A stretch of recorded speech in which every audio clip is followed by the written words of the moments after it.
The Wever's Insurance Group is one of the top independent insurance companies in the country, featuring hundreds of providers. They've recently saved my wife and I over $6,000 versus a rival insurance provider.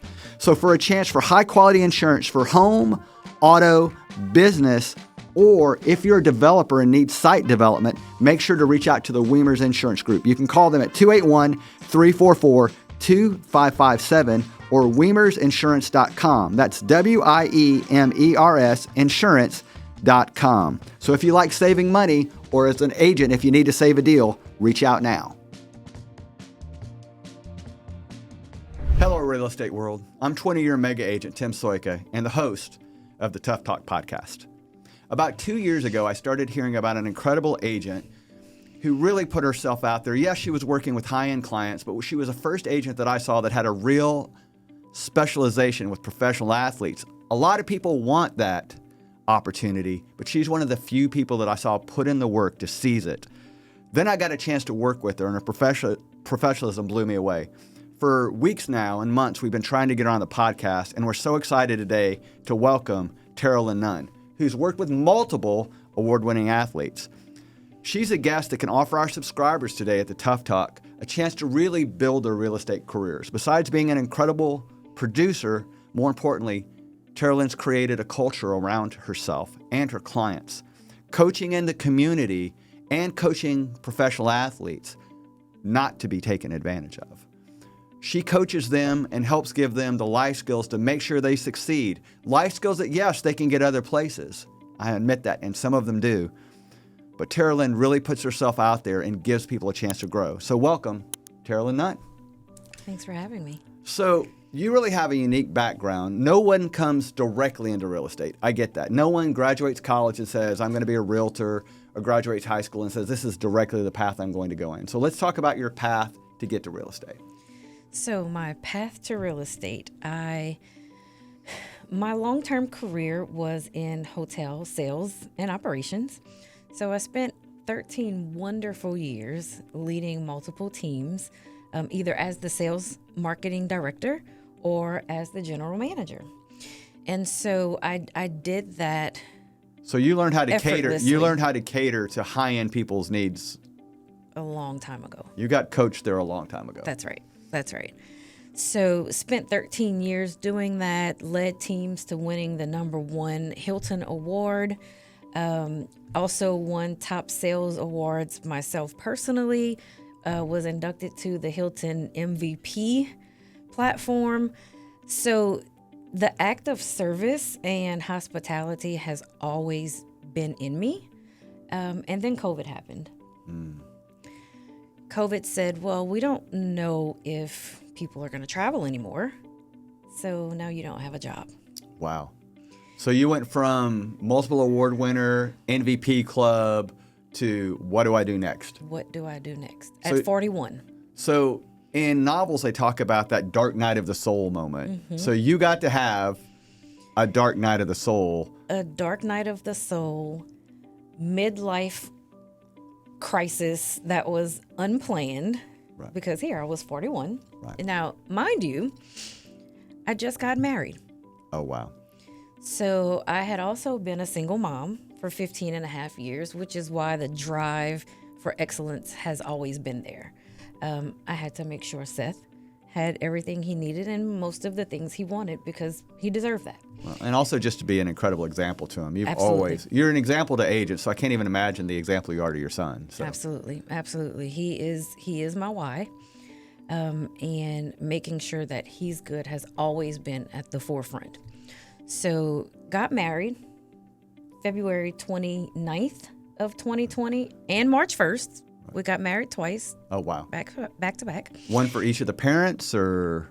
Well, it was supposed to be 3 times because I actually said, well, by the time people are 40, sometimes they've been married 2 and maybe 3 times. Oh, so wow. I'll just do it 3 times with the same person. Right. That was fun. Right.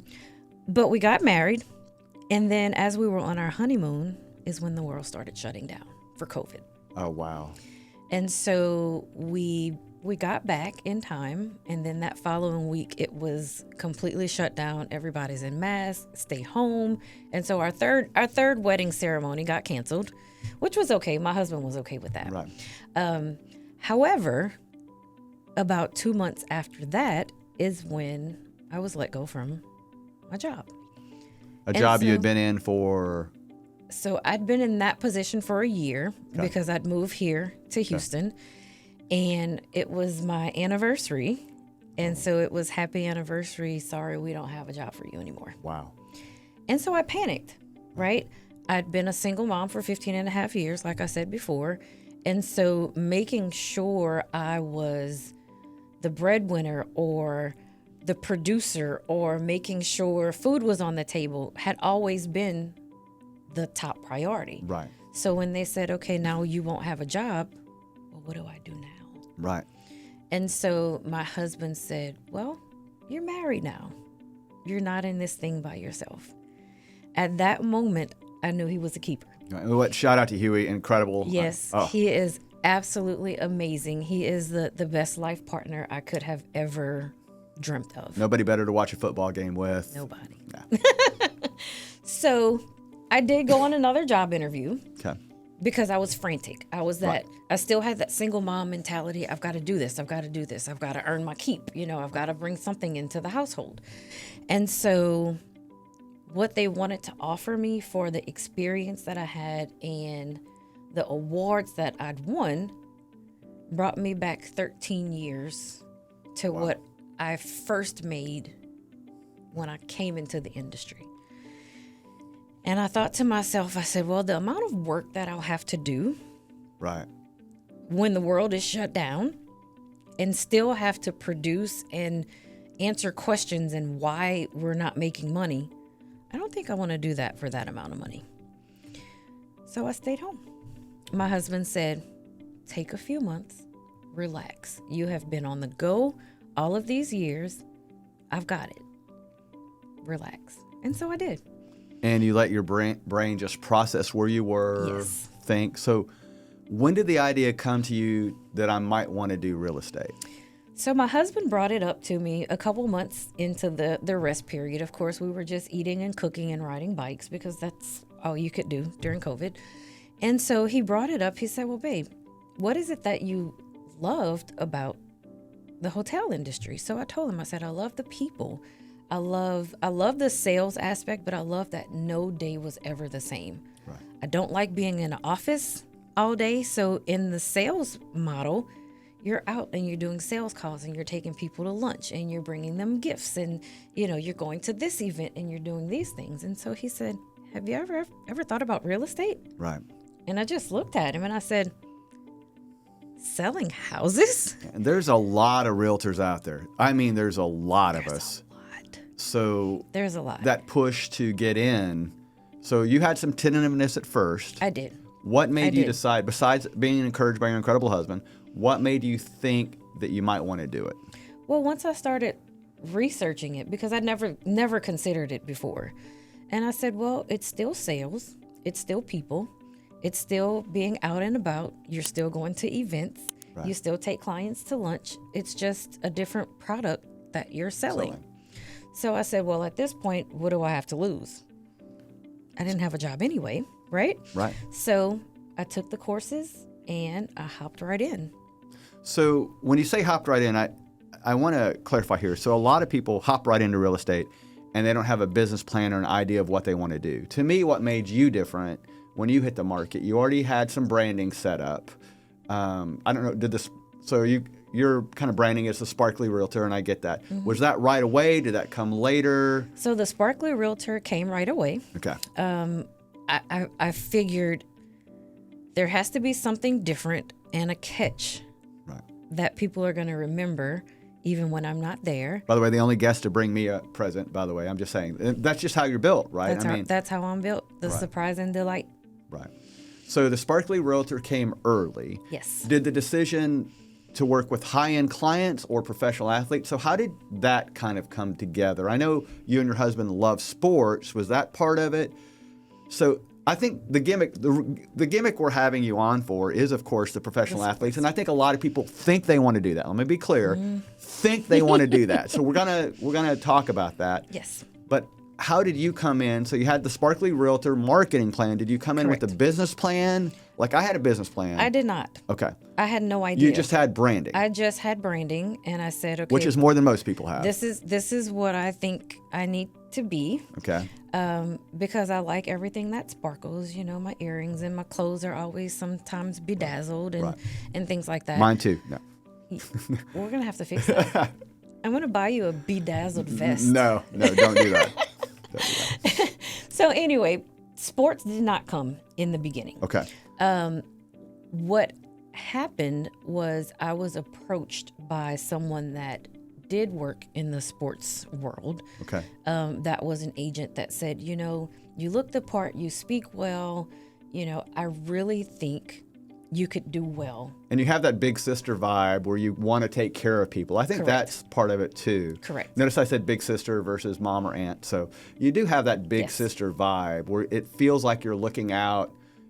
I really think you look at, when you work with any client, not just professional athletes, when you work with any client, how I see you operate is you treat them almost like a family member, a little brother, or a little sister. Like you really are looking out for them. Definitely, all the time. And so that particular person invited me to the table, and she was going to show me the ropes and do all of these things. And then I was uninvited from the table. Oh, wow. And that hurt. Wow. That hurt. Did you find out why you were uninvited or? No.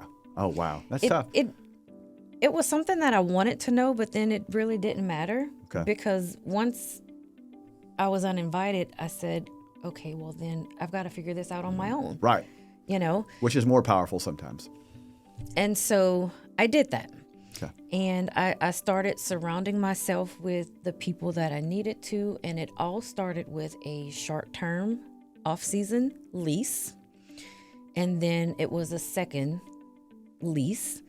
And then we So you're not making big money working with professional athletes, right? No, not Was at one the of the beginning. leases the one you did with me? Was what one of your earlier ones? So that was a couple of years later. Okay. That was a couple of years later. And so it started with a lease. And, we don't make a whole lot on leases. However, you can go bankrupt working leases. You can go bankrupt working leases. However, I was a part of conversations that I heard people talking about the reasons why they wanted to work with professional athletes or why they did. Well, this is what my commission check looks like. And these are the price points. And so I listened to that. And then my single mom. By the way, it sounds like they had the wrong goals. They had the wrong goals. Okay. Totally wrong goals. So my single mom had started pulling up. And then my godson is also in college, athlete. We're anticipating him to go to the league next year. He's going to declare for the draft. And so I started thinking, well, what if these were my kids? Right. Would I want someone approaching them or being in their lives for the purpose of a check? The line that I use the most, and I've heard you say something similar, although it's similar but a little different than how I word it. If you do this business to make money, you don't make any. You don't make any. If you worry about really taking care of people, you make a lot of money. And I think you've said that a lot, maybe even earlier in the podcast. I think that's something that we both really buy into. Yes. And as cocky as people think I am sometimes and as over the top as I can be, when I have a client, it really is about meeting their needs. And if they call me with the thing that even if I think it's ridiculous, it's my job to go fight for that. That's right. And that's taken up to the nth degree when you're working with professional athletes. And it's not just professional athletes, but it's anybody who has a platform. Correct. So these professional athletes, they're not just professional athletes. You work with people with platforms. Correct. And you have to think of it that way. These are someone that if they say something, it's newsworthy. So it's a different game. It is. It is. And so my take with them is I don't want them to spend millions and millions of dollars on one property. You talked a major client down on houses, if I remember. He wanted to spend more, and you actually had him spend a lot less than he could have. And I have one right now that he started sending me houses while I was sitting at the game, the Texans game on Sunday. And I'm texting, I said, aren't you supposed to be getting ready for your game, sir? Right, absolutely. And he's laughing, and he sends me some houses. Well, he ends up sending me one house, And it's almost double of what the others were. It's less acreage. You have less, functionality. And I said, we're not doing this one. Right. No. The house is great, yes, Right. but what you're getting for this price point, we're not going to do that. And I really want you thinking, when you have someone who, I had a client several years ago who said, you're not my financial counselor. I want to buy this house. I'm going to buy it. And you're going to help me do it, or someone else will. Okay. So there's certain times I feel like I've warned the client. I've done everything I can for them. But there is a certain point where I have to say, I've done all I can for you. I do my best to give them all of the scenarios. If they insist on, I am going to spend this $3 million, then okay. But now we're going to find something that does all of the things that you need to do for that $3 million. We're not going to just spend it, and then you still have to build this and add this and do this, right. Adding on top of there. So I like them to even consider, let's not spend that kind of money. Let's go and buy some $400,000 properties and let's build your portfolio. Right. You're not going to make this kind of money forever. Right. You could have an injury today. There's a player you and I were talking about 2 years ago that was one of the hottest players in the league, and he can't get on the field now. I don't see him on the field anymore, and I want him on the field. He was one of my favorite players in the playoffs 2 years ago, and he can't get on the field now. So you have to realize those types of things can happen in a hurry in professional sports. And absolutely. I buy real estate because I understand real estate. You own real estate because you understand real estate. But setting our clients up for passive income, especially when you're working with high-profile clients, that's one of the best things we can do for them. It is. So I usually partner with their financial advisors. Okay. And we have those conversations. And we talk about what that looks like, what it could look like, what it should look like sooner than later. Okay. Many of them do invest in real estate, and then many of them do a little bit, but then they do other investments. Right. As long as they are making their money work for them, I'm okay with that. So one thing I talked about in other podcasts is, I can't tell you how many times I've worked with a client for a year and a half. And it's a high-profile client, not necessarily a sports star, but a high-profile doctor. I've worked with a lot of high-profile doctors that you see on TV, right? And when I work with that high-profile doctor, there's money opportunities there. And it's amazing how many times an agent just tries to shoehorn themselves in at the last minute. And I find the only way I can protect myself from that is really be a resource for them. That's right. Where they don't want it. They realize that this person is just playing in or getting in for the money. And everybody has a brother-in-law with the real estate license. That's right. Everybody does. How do you protect these clients from someone who just wants to shoehorn themselves in for the money at the last minute? All I can honestly do is show up as my authentic self. Right. And develop that relationship with the athlete, with their spouse or significant other, their family. Right.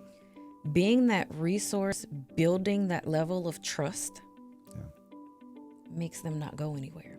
I remember you and I talked one time. You said a client's mom really trusted you, and that's what you want. You want the mom to love you, and the dad. Of course. But you want the mom to love you. You just do. So you shared a story with me. So everybody, again, thinks working with professional athletes is glamorous and there's all this money there. And again, it was years before you had, let's say, your first big closing. I mean, you invested to build this business. But you told me a story that I think you had a client that went to Tennessee, and you don't have a license in Tennessee, but you flew up to make sure they were taken care of. Absolutely. And it wasn't a big money. Did you get a referral fee or? Yes. Okay, so at least you got a referral fee, but it wasn't a big money thing. You really wanted to make sure this person was taken care of. I wanted to make sure they're okay. So once I build these relationships, it is never a handoff. Hey, okay, they got traded to the Panthers. Here's the agent. He's going to help you. Now, I have a very good referral partner in Charlotte, but we've worked several athletes together. I'm that middle person. So he's sending me houses to go through before the Oh, wow. client ever even sees them. Because I've built that relationship, I know what they're looking for. And so I don't want to overwhelm you looking at 30 houses when only 10 of them are going to work. Well, and it sounds like you don't want to, as much as you trust the other agents, you still feel it's your responsibility to protect Absolutely. these young women and young men. That's Absolutely. incredible. Absolutely. You have a big heart, and that's part of what you lead with, and that's one of the secrets to your success. But I want you to talk about some of the lifestyle management that you do, but also some of the things you do in the community, because I know that's part of the success. I want you to talk about that just a little bit. Okay. So through working with the athletes and the high profile clients, I realized that there were a lot of missing pieces. There were services that they needed that some of their agencies didn't provide. And so I saw the pain and I created a solution to answer that problem. And so that's where my husband and I created Access Granted, where we offer lifestyle management and concierge services. And we don't only offer it for our high profile clients, we also offer it for any of our clients that want to take advantage of the services. So whether, a lot of the guys, I won't remember to pay my rent if I'm in a lease, or my car needs to go and get an oil change or new tires, or Miss T, can you help me find somewhere in the Dominican Republic? We want to go on a trip during bye week. Whatever that may look like, Wow. we're there to assist with that. Wow. So it is definitely going that extra mile. I keep in contact with my guys almost on a weekly basis. We talk about all the different ways to use your real estate license, but this is amped up. I mean, it's on steroids. Yeah, your real estate license really taught you. And so I have a moving truck. My clients get to use a moving truck, and we call that valet service, and it's great. But this is 10 steps beyond that. So yes. I think that's amazing. So I quarterback moves. I've had athletes that were with the Texans, and then they were traded somewhere else. Okay, well, now I need to pack things. I need to ship it. I need to move it. Wow. I need to turn off utilities. And I quarterback all of that. Wow. That's incredible. That's, for listeners, one thing I want you to really hear is that's really the commitment it's going to take to be able to work with people who they expect these things. There's a story that I love several years ago. Grant Hill talked about, he went to this house that Beyonce and Jay-Z were at, and they're like, hey, you should rent this house. He's like, this is the most incredible house I've ever been to in my whole life. Of course I'm going to rent it. And then, so Grant Hill rents the house, and he comes back a couple months later. All the big screen TVs weren't there. And like someone took care of all of that wasn't Jay-Z and Beyonce. Someone took care of all of that for them. You're basically giving that level of service to your clients, and that's Absolutely. Unbelievable. Absolutely. You can make big screen TVs happen. So Absolutely. That's hilarious. All right. Tell me about your real estate journey so far. What have you loved the most? What have been the biggest challenges? What do you think the future looks like for you? What I love the most would be people. The people, the culture that I surround myself with. I think I've heard you say, you are the sum of the top 3 to 5 people that you spend the most time with. Yeah. And so a challenge has been identifying those people that need to be around, and not necessarily being around them for a benefit, but also being able to provide value for them as well. And I love the culture. I love the legacy being built. I love the sports world. And get this, I have not always been a sports girl. You weren't. I just not. assumed you were born that way. No. Being married to Huey, or was it before that, or when did Huey was not either. Wow. Huey has become more of it because of me. Oh, wow. Yeah. My passion has come from it working with the guys and their families, and it has drawn a whole different You love the level. sports because you love the people. You don't love the people sport. because you love the sport. Correct. Oh, that's awesome. That's Correct. So I was, I don't want to give away a lot of secrets, but I was at probably the biggest transaction I've been at in years, a tens of millions of dollar transaction. And the buyer welcomed about 20 people to a showing. It was, if we would have had a margarita machine, we would have had a party. They invited so many people to see this multi-million-dollar building that they were going to buy. And it was awesome. There were some people absolutely there to support them. And that was great. And there were 2 or 3 people there to find out how big a part, how much money can I make from this? And it was obvious who they were. How often do you have to deal with that doing what you do? Is it every day? There's so many people getting in line to make money off these guys and girls. I hear the conversations and I am very protective. I'm like Mama Bear with these guys. I am very protective who I bring into the space because everybody doesn't have their best interest at heart. A lot of people just have the math at heart. They have the math at heart. However, I negotiate the math for all of the things. Whether I have a athlete that's getting a pool installed, I'm negotiating the price on that pool. Oh, wow. Too. Wow. Yes. So when I say concierge level service, I have canceled trips to be somewhere. I was supposed to be at Mega Agent Camp last year, and I was supposed to leave on a Sunday night. I woke up the Sunday morning to a text from one of my guys that said, "Hey, Miss T, my lease condo got broken into last night. I'm ready to buy." Now, I'd been in contact with this guy for a year. And sometimes you text them and they respond back to you. And sometimes you text them and you don't hear back.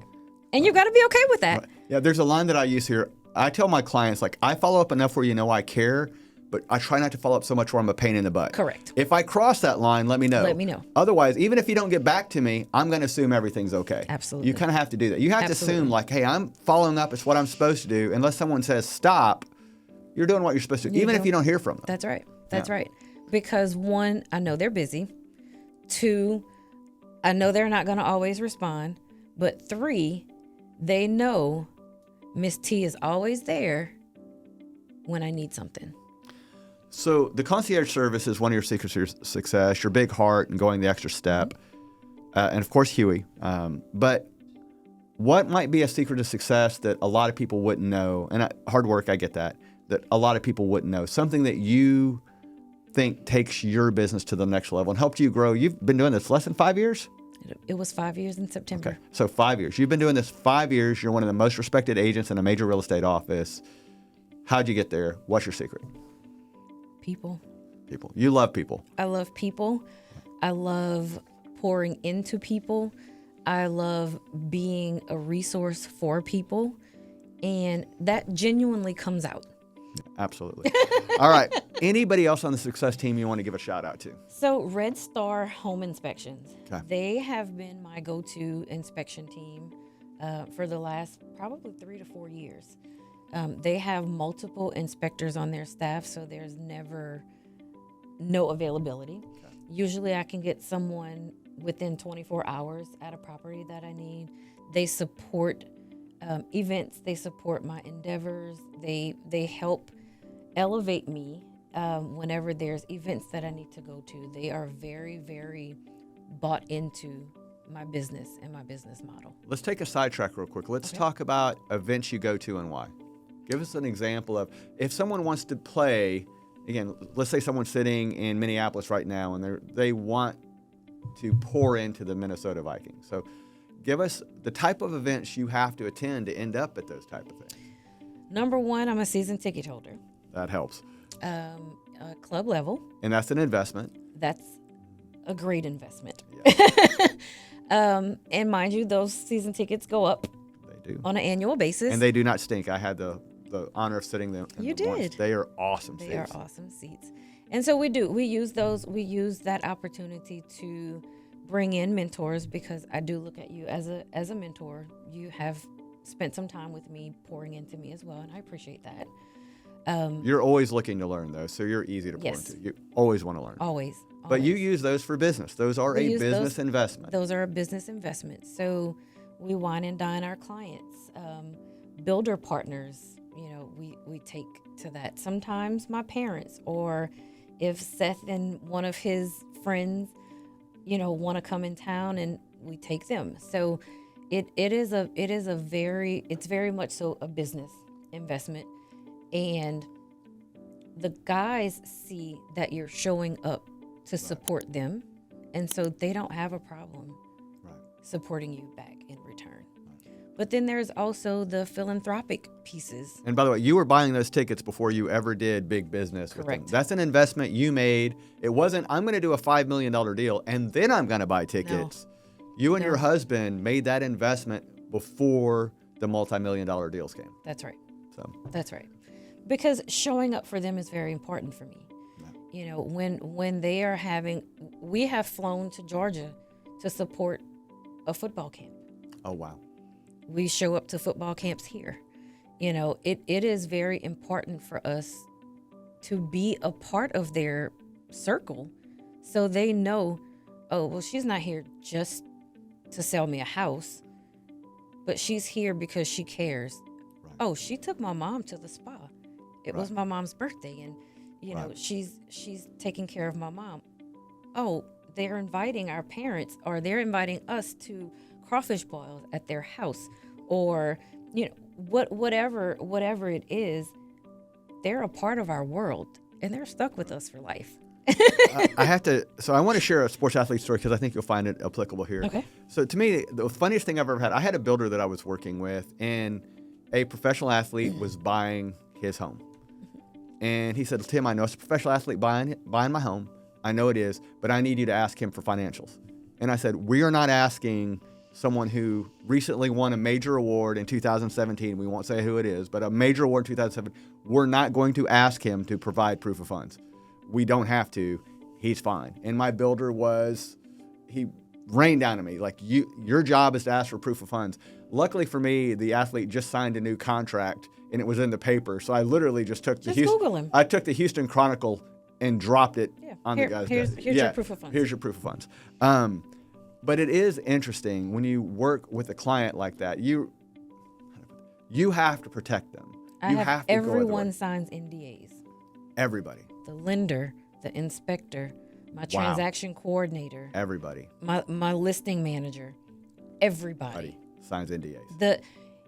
When we are going to view properties, that listing agent and the sellers are signing NDAs. For the very few people who don't know what NDA is off the top of their head, non-disclosure agreement. So when you work with a professional athlete, you're letting everybody in the process know that we can't let them know who this is. That's Do you right. help set up legal entities? Do you have a lawyer you use for that? Like, when I work with someone who's high profile, the first thing I do is you do everything possible to hide who they are. That's right. So usually their finance team will take care of that, but I walk through the process with them on that. There's a professional athlete, like I said, who happened to work with us, and he was going to buy the home under his name.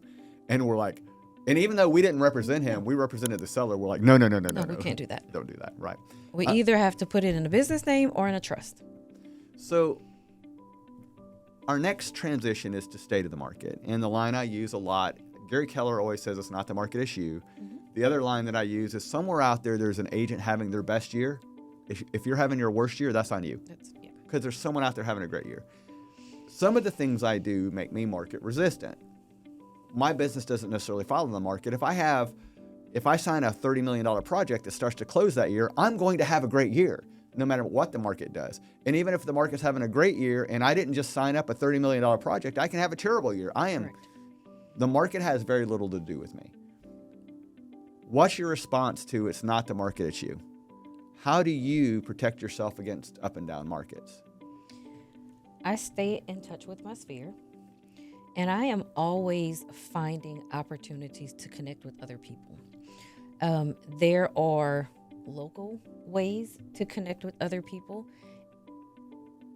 And because I am so consistent with my follow-up, I even had one agent in the last couple of weeks and he had sent one of my listings to a client. So, doing that reverse prospecting Right. thing. And he did have a client that was interested, and they were going through the lending process. And I followed up probably four to five times in a 2-week period. And at some point he texts back, he says, "Your follow-up game is strong. Yeah, that's awesome.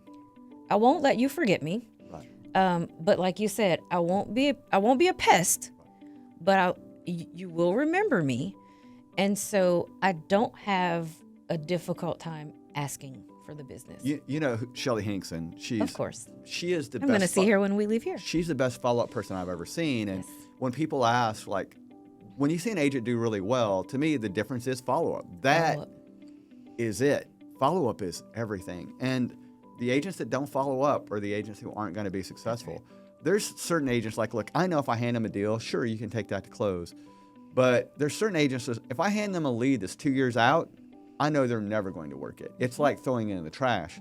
But you hand Shelly Hinkson a lead that's 2 years out, in 2 years, They're closing. they're closing. I mean, Definitely. she's amazing. And I think that's the difference between agents like you and Shelly. I mean, it's incredible what they can pull off.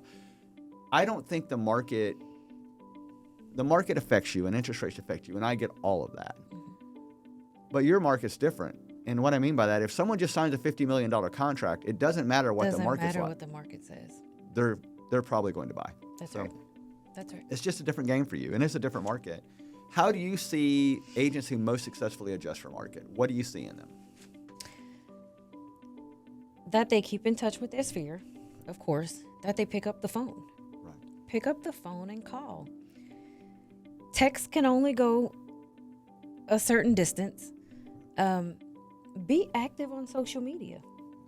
There are always referrals coming from other cities, other states. Are you developing those relationships with other agents in your feeder markets that they're going to think of you first when either they have a client moving to your market, or if they hear of someone in their office looking for someone in your market? Well, if you're staying top of mind with that agent, when they hear it, even if it's not them, they're going to throw your name out. I'm closing today on a listing that I had that an agent put my name in a room for somebody else that needed a referral partner for Houston. Oh, wow. So it is keeping those relationships intact and being present with the people that are in your life. I know, and people, if they haven't picked it up by the quarterback reference and other things you've dropped, you lean into football. I do. And I get that. Is there some type of network around the country that you've created or tapped into, or are there people, I'm not saying they're as good as you in LA, are there people who you stay in touch with in other markets? You talked about your feeder. What does that look like for you? So as far as agents are concerned, Yes. so there are some networks that I am a part of, and there are some that I just create those one-off connections in different cities, because I have guys that are going everywhere. So I create the relationship in multiple cities, especially the cities that have the NFL teams, because I know I will have someone going into that market at some point. And is it the agents who are using you more now? Is it the players' families? Is it their financial managers? Like, I assume if you hit a home run with one financial manager, That's all of them. Okay. It's all of them. So your network, you have to stay in touch with a lot of people. I do. My guess is if you impress one financial manager, that's something that goes a long way. Yes. All right. So what are the biggest mistakes? We just talked about one, not picking up the phone, and we talk about that incessantly here.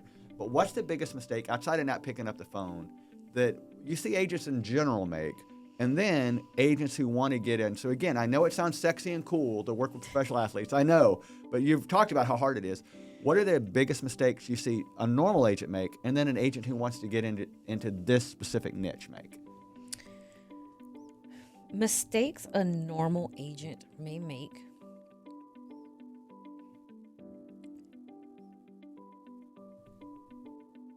You have to be present where you are. And trying to, there's a saying that says, fake it until you make it. And while a portion of that is true, when you are authentically yourself, you will attract the people that are supposed to be in your space. By the way, I've always hated that saying, fake it till you make it. Work your butt off till you make it. Work your butt off. Nothing says, just show up. Just work show up. hard. And work hard, show up, be who you are. And be who you want to be. Be who you want to be. Right, yeah. That's another piece of my puzzle that is very important for me. Showing up authentically me. And this may ruffle some feathers. I love the way you dress.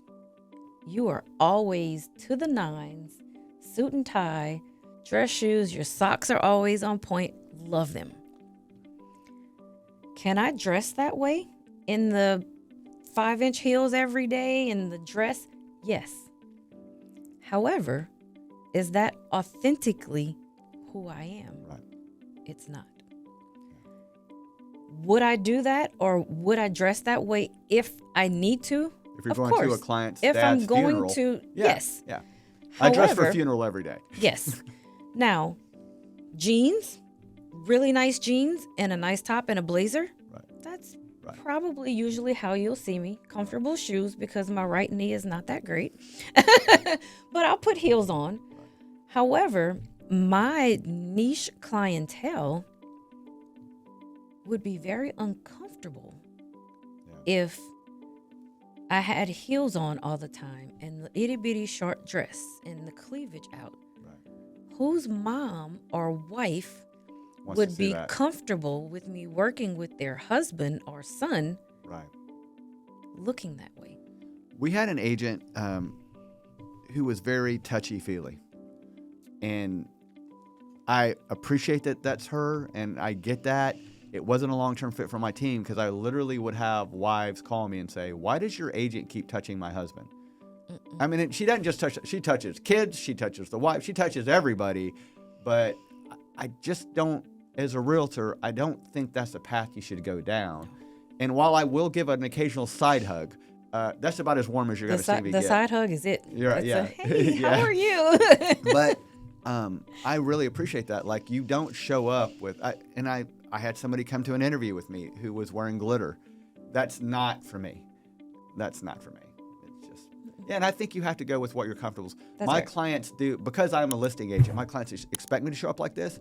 But don't get me wrong, if I'm showing farm and ranch property, it's boots and jeans for me. And those are my favorite days. I would rather wear boots and jeans. And another piece is understanding who your clients are and how are they showing up. Right. Because I don't want to be overdressed and outdressed from my client. Right. I did that in the beginning, and I had one client that said, you don't have some flats or some flip-flops in the car? Like, you don't really have to wear those heels. Wow. And that piece really opened my eyes to learn who your clients are, learn the language that they speak. You know, I've never thought of this, but I think maybe a good thing before you go with the clients, like, hey, what are you wearing? You know, it's going to be a Indeed. little cool. Maybe we wear, you know, I can dress up. I've got a suit in the car. You know, how do you want to play this out? I've never That's thought right. to ask that in advance, but That's that might be a great question to ask. And sometimes I go on their social media and I wow. kind of see what their swag is for different events, or if they're posting that they went here. Okay, what did that look like? And so I just go one level above where they are to still be the professional in the scenario. But like with my athletes, sometimes I might wear a blazer. Sometimes I don't. Sometimes I'll wear a collared shirt, but always tucked in with a belt, my jeans, and nice shoes. Look the part. So I literally have worked with agents where you can see, you call it commission breath. I've seen the numbers roll. Like, I'm talking to them, I can literally see them calculating how much they're going to make. Or they show up, you know, they haven't worked with a client for 6 months, and I have, and then they show up at the last minute and expect to be on the deal, and they're counting all their money. And that's the worst thing they can do. And I assume that's especially in this. Correct. But besides that, besides the people who just get in for the money, the worst thing you can do is want to work with professional athletes for the money. For money. Because they can taste it, they can feel it. They have people around them all the time All the that are time. looking to take money from them. That's right. Besides that, what's the worst mistake you see agents who want to work in the professional athlete field, worst mistake they make? Fangirling. Okay. Yeah. It's the, oh my God, I would do anything. They don't like that. Yeah. They want to be a normal, and they are. They're normal human beings that just happen to make a lot of money. Or fanboying. It goes both ways. Right? Correct. Yeah. Correct. I don't really. Sometimes we'll do a selfie, like, hey, let's Right. do this. But I don't post all of that on social media. That is usually for myself. I don't ask for autographs. I don't ask for tickets. I don't ask for these things. Do they offer it? Yes. But I respect them as people, and I treat them as I would want my son to be treated, and they feel that. Seeing what these young men and women go through. So being famous at such a young age, I can't even imagine the pressure I would have had at 22 or 23 when everybody knows your name. Mm-hmm. Just remember that they are literally dropped in a world that they are not ill prepared for, because I think college and some things, and I think people do try to prepare them, and if they have great parents that try to prepare them, but they are really dropped in this world that they are no one could be prepared for. I couldn't be prepared for it. If I at 22 and I was famous, I would have been the worst human being known to mankind. That's right. So I respect the heck out of these young men who show up and they give God the glory, and they really make good business and people decisions. I have so much respect for them because I don't think I could have done it at 24. No. So I think having that perspective that, look, they're doing a much better job than I would, I think that's one thing that's really helped me. I think one thing that can help too is setting up parameters. Again, I haven't worked with many professional athletes, but one of the best things that happened when I worked with a professional athlete, somebody from his team called me in advance and they said, look, he wants to be left alone. He doesn't want to talk sports. You're there. When he has an inspection, if he has a real estate question, he'll let you know. Mm-hmm. And at the end, he'll sign a baseball for everybody. He'll take pictures with everybody at the end, but please don't bother him. And I appreciate it. I had the rules to play by before. Mm-hmm. And one day he wanted to sit down and talk baseball with me. And that was one of the greatest days of my life, besides the day I met my wife. Again, I want to be clear. But it was an awesome day. But it happened because I was sitting there and he came up and he brought it up to me. But having those rules of engagement in advance really helped me. That's right. So do you recommend that with the professional athlete? Like, hey, what are your rules of engagement? When we're going to be dealing with a lot of people, do you want them to give you space? Do you want this? Do you want that? Do you do that for them, or is that? Sometimes I ask, and sometimes they don't know. Okay. So I'll usually have a conversation of, okay, this is what we can expect. However, if you're not okay with this, let me know. Okay. I always let them know everyone is signing an NDA. If they do not want to be contacted for things, their name and phone numbers and emails don't go on things. For inspections, it's in my name and my phone number. Oh, wow. And my email address. Wow. And then we take care of it that way. While there are some that are hanging from the ceiling, right, and they are very excited people, right, the majority of the athletes that I work with, and I would say probably all of them, have been the lowest key, don't like the attention, they don't like the hype, they want to do their jobs. They just want to do their jobs and just relax. And so it's my job to make sure that happens. And they have a cooler job than most people, but it's still, they just want to do their job. They just want to do their job. All right, we talked about the biggest mistakes you see other agents make. What's the biggest mistake you've made?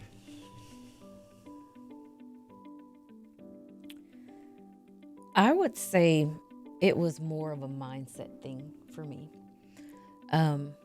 Allowing the opinions of other people to affect what I thought I could do, or because they didn't think I was good enough to do what I wanted to do. It kind of played a emotional roller coaster until I flipped it to, I'll show you better than I can tell you. I had something different written down here, but I want to kind of follow up on that. There's a great quote, people who say you can't do things are often getting passed by people who are out there doing them. That's right. And when I got into business, and again, I showed up with the business plan, I told people, like, look, I got to sell 50 homes a year to make a living. And people are like, you can't sell 50 homes a year your first couple of years. And 72 or 76 or 73, I don't remember, but it was 70 something. And I really find other people want to put limitations on you that they have for themselves. And you can't spend a lot of time. We talked about being around people who really encourage you. You can't be around people who are just constantly hitting you with their limiting beliefs. That's right. It stinks. It's exhausting. It's exhausting. It's exhausting. That was actually one of my first experiences coming into real estate. And I started on a team, and the team leader told me that I did not have the experience to do the amount of business that I was doing. I'm like, what? Should you not be pouring into me to say, yes, let me figure out how I can help you do more? Yeah. Oh, I had a client early on that told me, you will be out of business in a year. Mm-hmm. She was like my 30th transaction I did. Again, my first full year in real estate, I had a partial year, but my first full year in real estate, we sold 72. And she said, you're going to be out of business in a year. You're never going to make it. And this is a woman who, again, everything in her life was going wrong. And she just wanted to make sure that everything in my life went wrong. Matched. She wanted to make sure everybody around her, and I felt so sorry for her kids, by the way, just to live around someone who is just spraying negativity everywhere. And I'll never forget, you'll be out of business in a year. And it's funny, about 7 years later, I saw her back when I was on social media a lot, check in on my social media. And I was like, yes. Yeah, that was kind of nice. All right. So the next part, a warning, Tough Talk coming. So okay. I want you to think, so you brought me very nicely one of my favorite things to drink. What's your favorite alcoholic beverage, or do you have one? I actually don't really drink alcohol. At all. Okay. All right. Every now and then I might babysit a chocolate martini. Okay. But my favorite drink is red Gatorade Zero. Oh, wow. Or an unsweet tea with lemon and Splenda. Strawberry kiwi Propel for me. Probably drink 8 of those a day. But let's say for one day you have those 2 chocolate martinis. Not 1, but 2. Okay. And I know for you that's a lot. Mm-hmm. Okay. So for me, I'm going to picture myself 4 old fashions in. The really tough advice that you would give somebody that you wouldn't give when you're being polite. So put your polite thing away. And this is what people sign up for. What's the toughest advice you'd give someone? I want you to look right there at that camera and give the toughest advice you can give. I've said this several times since we've been here. Stay true to who you are. Set the plan, create the process, and follow it through. Never let anyone get into your head to tell you you can't do anything or you shouldn't do it. If it's in your heart and God says yes, give it your all and see it until the end. By the way, it's amazing what happens when you pray about it, isn't it? That's right. God has funny ways of answering That's right. things. He has a great sense of humor. I had a client who fired me, and I didn't know it was an answer to prayers. I hadn't been fired in a long time. And when that client fired me, it's like, that's the best thing that ever happened to me. Like, I had a co-listing with another agent on my team, and when this guy called and fired us, I remember calling her, and she's like, oh, thank God. And, I mean, when sometimes prayers are answered in mysterious ways. That's right. So I'm not saying you can't change lanes, because I think you can. You didn't get into this, and you said the professional athlete thing came along later, and it turned out to be an answer to a prayer, but I'm not saying you can't switch lanes, but I think it's really important to pick a lane. That's right. And play in that lane for a while. You Yes. perfect that lane. You make sure you know where every speed trap is in that lane. You make sure you know when you can put the gas at 95, 135 if you have the right car in that lane. You know everything about that lane. That's right. There's no traffic in your lane. Right. You make sure that no one can drive in that lane better than you. That's right. And then if you want to switch lanes, You can. do, but put in the work to go to that other lane. That's right. Don't try everything. Don't be in everybody's lane. And I told you I accidentally worked with 2 professional athletes. Both times I was a listing agent. It wasn't what I looked for. And as cool as that was, I knew for sure that's not something I wanted to do. Yeah. The timing is very different. Right. Initially, my husband was like, babe, it is 11 o'clock at night. Oh, Well, yeah. they're at work or they're on the football field all day long. By the time they get to sit down and focus on something, it is late at night. And so having that flexibility, and like I said, one Sunday morning, I woke up to a text, hey, I really need to find somewhere to buy, and I really want to move in before the season starts. And I looked at the date, and the season started in like 3 weeks. Oh, wow. And I'm like, well, can't go to Austin, cancel that, cancel the hotel, looking for places. And the very next day, we found his place, and we were under contract. So I want to say, so I think you can answer this better than I do, but I still want to throw this out there. Don't go after every professional. If you want to work with professional athletes or actors, if you're in Houston, or not Houston, in LA or in Austin now, don't go after country music stars if you're in Nashville, unless you love country music. That's right. Don't go after football is your thing. And I'm not saying you wouldn't work if Kevin Durant called you tomorrow. I'm not saying you wouldn't work for them. Well, basketball is my thing too. Okay. And I have a partnership with the NBA. Oh, I didn't know that. But Yes. work with sports that you understand. That's right. All right. If you don't know how you get to a free throw line, don't work basketball. That's right. I don't like golf. I don't need to work with golfers. I'm never going to like golf. No. Ever. I know the owner of the studio out there saying you're crazy, golf's amazing, but golf is never going to be my sport. I did say I wanted to learn. Yeah, but that's not where I should work. And I'm never going to work professional athletes. That's not for me. You can send them to me.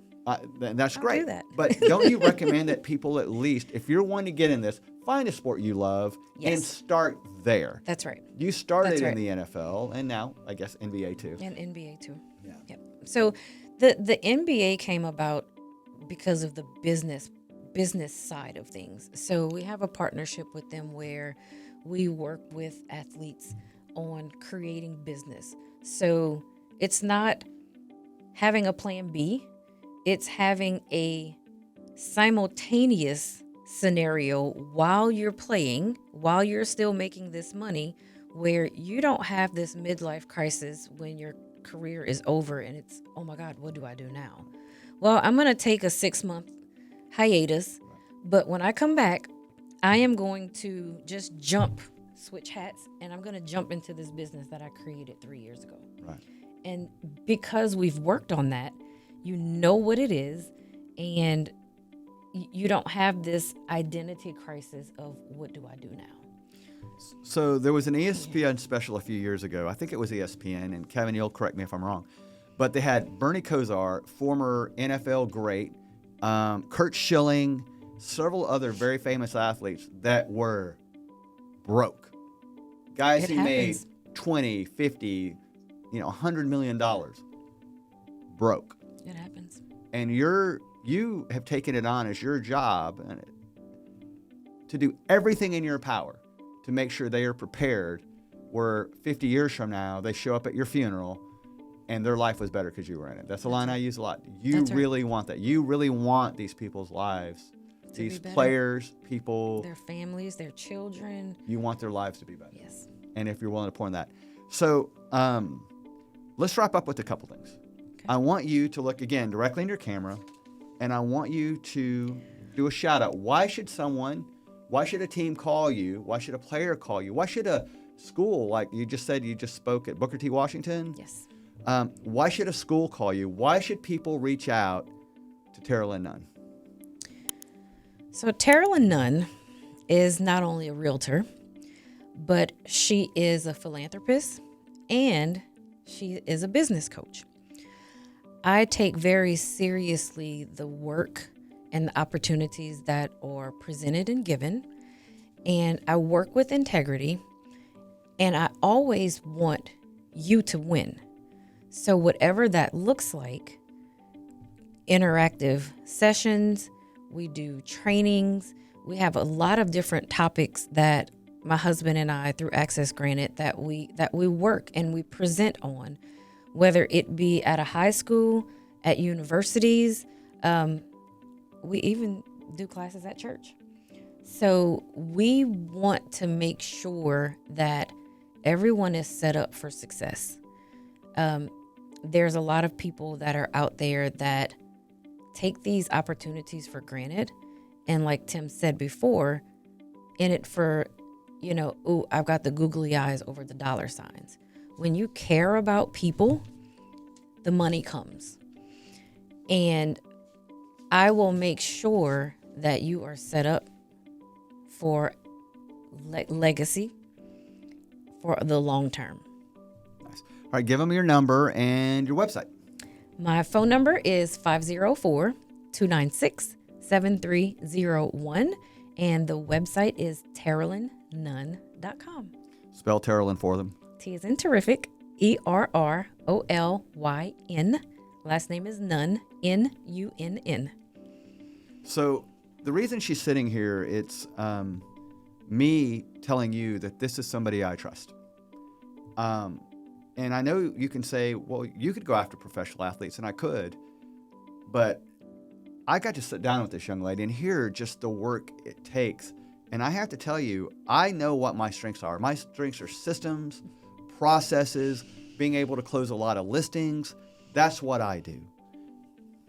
I hope in this podcast you found what you want to do, whether it's working with professional athletes or Hollywood movie stars or just creating a business that fits what you love. That's right. You can make a lot of businesses, or you can make a lot of business success, or you can have a lot of business success at one high school if you pour into it. You can have a lot of business success by being the best graduate of your college and pouring back into that. Right. There's a lot of things you can do. What I'm saying is do what you love. That's right. I think this is the single best thing. If you want to be the best graduate from Texas Tech ever, pour back into Texas Tech. That's right. That's absolutely what you can do. All right, a quick shout out for Go Long Studios, our studios here. Use Kevin Massey. He's incredible. Find him. In upcoming episodes, we have a gentleman who he can't even be 40 yet, founded a successful brokerage who has 10 to 12 people already working for him. If you've enjoyed us, like us on our socials. And if you know anyone buying or selling in the Houston area and you're not going to call Terrolyn, give us a call at 877-313-SELL or find us at ctimsell.com. A real quick shout out to our sponsor, Wemer's Insurance. You'll see an ad earlier.